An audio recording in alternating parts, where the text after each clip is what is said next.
one other thing, if it's all right, on a different subject, because today in the Supreme Court, something very significant is happening. I'm from Oklahoma. David Green, a guy in Oklahoma City, and his wife started a group called Hobby Lobby by making picture frames in their garage. That wasn't that long ago. I can remember they're doing that. They were able to open their first store, which was about 300 square feet.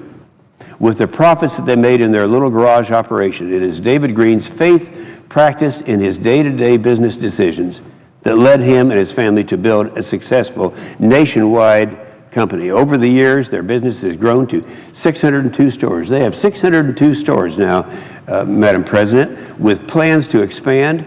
The Hobby Lobby has an annual revenue upwards of $2.5 billion, and David has had success despite running his business in a very countercultural way. For instance, all of the retail stores close at 8 p.m. each night and all day on Sunday, so employees can spend their time with their families. This is appreciated by the company's some 16,000 employees who are paid above the minimum wage.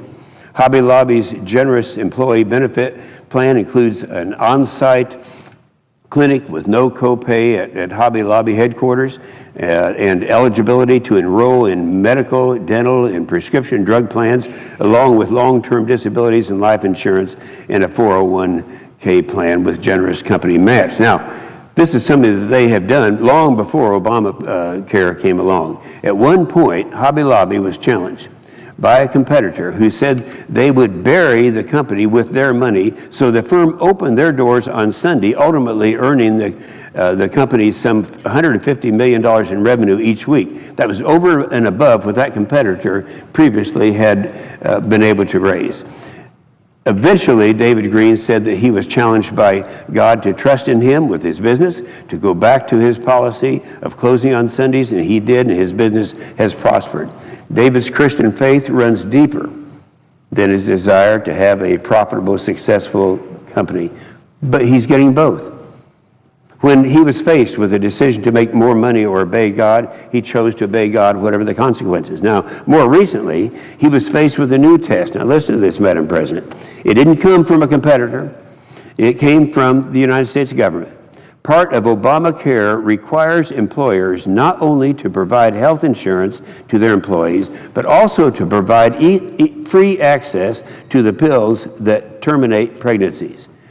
David, as I do, and many of our others believe that life begins at conception. I believe that. David believes that. We're free to believe that.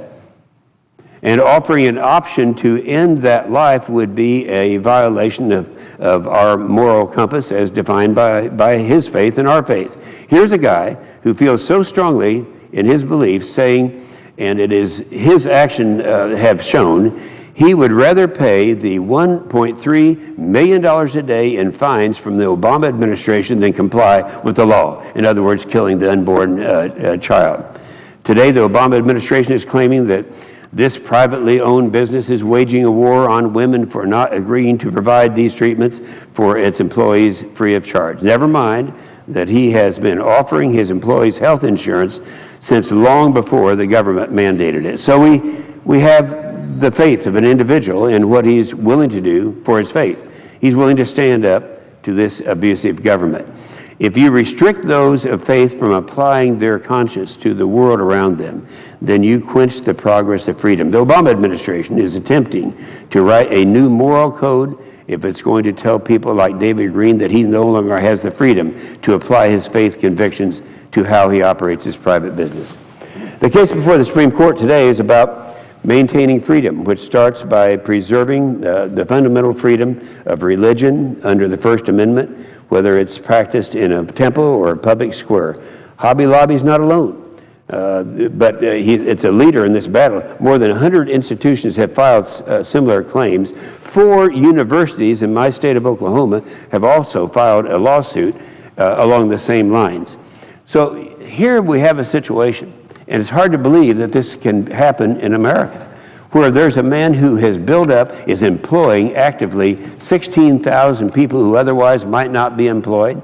He's providing all the income, he's selling products, He's a self-made man who started out in his garage, and he's built up this giant operation all throughout America and has made that great contribution. And along comes the Obama administration and ObamaCare that says, we're going to fine you $1.3 million a day if you don't offer these abortions. Now, that's actually being considered right now in the United States Supreme Court. And I think God is on our side, and I think we're going to have a good outcome from this. But just imagine one man taking the risk of $1.3 million a day in fines just to show, to stand behind his faith and behind the 16,000 people who work for him to make sure that good things happen. With that, I will yield the floor.